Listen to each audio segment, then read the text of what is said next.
Bentornati su Mandorlice, io sono Stefania. Come abbiamo visto nei video precedenti, per la medicina tradizionale cinese, la primavera è associata all'energia dell'elemento legno. Un'energia che si innalza e si espande come i rami di un albero. Il legno è correlato all'organo fegato e l'emozione associata al fegato è la rabbia. La rabbia è naturalmente espressione del movimento legno, poiché è come una fiamma, una vampata, un'esplosione che si innalza e si estende abbattendo qualsiasi tipo di costrizione. In primavera la natura che rinasce ci trasmette e ci comunica questa energia, tramite il desiderio di libertà, di espressione e di emancipazione. Il carattere cinese di Collera ci offre un fantastico esempio, nonché uno spunto di riflessione. Collera, che in cinese si pronuncia Nu, è un carattere formato in alto da donna e mano destra, in basso da un cuore. Quindi una schiava più un cuore, ossia un cuore in catene. In questo senso la rabbia è un sentimento che nasce per la mancanza di libertà, la voglia di ribellarsi, di combattere il senso di costrizione. L'energia legno non sopporta l'idea di non potersi esprimere e Nu ci dà la forza per spezzare le catene. La rabbia ha diverse sfumature, dalla pura violenza a quella mascherata, trasformata, celata. La rabbia è aggressività, irritabilità, frustrazione, impazienza, insoddisfazione, amarezza e risentimento. Come abbiamo visto con l'esempio del carattere cinese, la rabbia di per sé non è un'emozione negativa, anzi è sinonimo di forza, grinta, tenacia, ma anche di protezione e difesa. La comparsa della rabbia è importante perché ci segnala che qualcosa non funziona. Ci avverte, ci incoraggia, ci motiva, ci costringe a cambiare, a evolverci e a dire basta.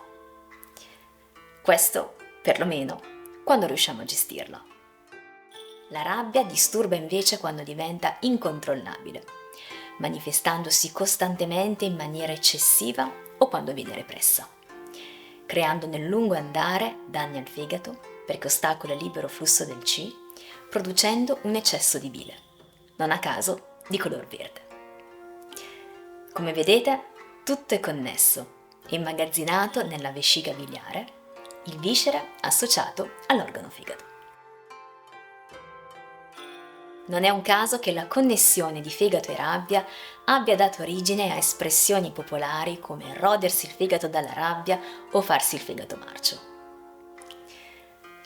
Abbiamo due tipi principali di rabbia, una più visibile sul piano fisico, mentre l'altra più circoscritta a quella emozionale. La rabbia, quella esplosiva, che si manifesta chiaramente all'esterno e quando eccede diventando ripetuta, inappropriata, costringe il Qi di fegato a salire improvvisamente verso l'alto, aumentando in maniera anomala il flusso di Qi e di sangue alla testa. Questa rabbia può causare emicrania, calore e mal di testa, viso arrossato, occhi irritati e secchi, sensazione di nodo alla gola, rigidità nei tendini, vertigini, acufene, o svegliarsi tra l'1 e le 3 del mattino, fascia oraria in cui lavora il fegato. Il secondo tipo di rabbia è quella repressa, trattenuta. In questo caso il Qi di fegato non si muove, anzi è in stasi, compresso, come una pentola a pressione. Può accadere che qualche volta sbuffi, lasciandosi andare, per poi tornare a trattenersi di nuovo. Ricordiamo che il fegato, attraverso il libero flusso di Qi e la capacità di immagazzinare e rilasciare il sangue governa anche il ciclo mestruale. In questo caso si possono manifestare sintomi premestruali, gonfiore addominale, ciclo irregolare, sensazione di torace compresso e sospiri frequenti. Questo perché danno una sensazione di sollievo a questa sensazione di compressione.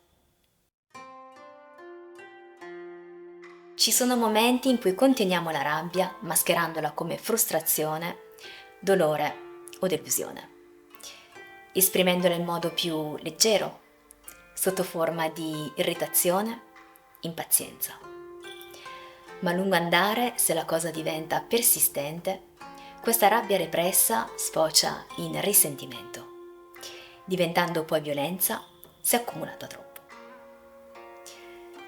Esprimere liberamente le proprie emozioni è importante per evitare disequilibri energetici, ma allo stesso tempo dobbiamo stare attenti a non eccedere con l'esternazione, come in questo caso con scoppi di rabbia improvvisi o viceversa con la totale repressione. Tra i due tipi di rabbia, la seconda è la peggiore, in quanto nascosta, celata non solo agli altri, ma anche a noi stessi. Può accadere che la rabbia repressa, come ad esempio il risentimento, l'amarezza, la frustrazione, vengano interpretate proprio da noi stessi come depressione, stanchezza, indecisione, e non come rabbia in quanto tale, perché la rabbia non viene gridata a gran voce. Il grido, infatti, è il segnale di un cilifegato particolarmente aggressivo. Cosa possiamo fare per gestire e scaricare la rabbia? La respirazione è sempre il rimedio migliore. Quando siamo arrabbiati tendiamo a ispirare molto forte, a buttare fuori. C'è una resistenza a inspirare, perché inspirare è come accogliere qualcosa di nuovo e in quel momento, in tal senso, siamo un po' indisposti. Quindi, creiamo uno spazio. Focalizziamoci distinguendo ciò che proviamo dalle nostre azioni. Inspiriamo lentamente col naso per 5 secondi ed espiriamo lentamente con la bocca per 5 secondi. Ripetiamolo per 3 volte e possiamo appoggiare una mano sul petto e sul ventre per ascoltarci. Lo sport ci fa sfogare, ci scarica. Difficilmente riusciamo ad arrabbiarci se siamo esausti. Vanno benissimo anche una semplice passeggiata, degli allungamenti leggeri, una ginnastica dolce e così via. Ne abbiamo proprio parlato nello scorso video. Noi siamo ciò che mangiamo, tanto fisicamente quanto mentalmente che a livello emozionale. In generale i cibi della primavera vanno benissimo, ma in caso di forte rabbia, cibi dal sapore amaro e di natura fresca possono aiutare a purificare il calore e a portarlo verso il basso, riducendo quella sensazione di calore che ci fa avvampare e arrossare. Ne sono un esempio i germogli alfalfa, la rucola, i broccoli, la scarola o l'indivia, la lattuga, gli asparagi e anche una buona tazza di tè verde. Tutti i rimedi visti finora sono applicabili in autonomia da ognuno di noi. Ma se abbiamo qualcuno che ci vuole bene e sa ascoltarci, perché non approfittarne? Poter condividere con gli altri ciò che portiamo dentro è una delle più grandi benedizioni dell'esistenza. Ci aiuta a comprenderci, a confrontarci, a crescere più velocemente e a liberarci da concetti che ci bloccano, che ci incatenano. Ci permette di scaricarci dalle colpe, dai pensieri negativi e dalle emozioni nocive che spesso ci portiamo dentro da troppo tempo, anche inconsapevolmente. Cercate e accettate aiuto da chi vi circonda e chi vi ama. Scrivere. Mettere per iscritto le vostre emozioni.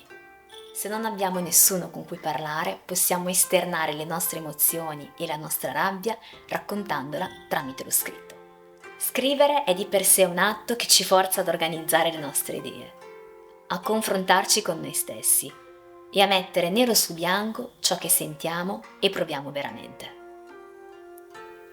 Scrivere ci invita ad osservare le nostre esperienze con un occhio diverso, con un'ottica estranea, come se noi fossimo un personaggio di ciò che raccontiamo.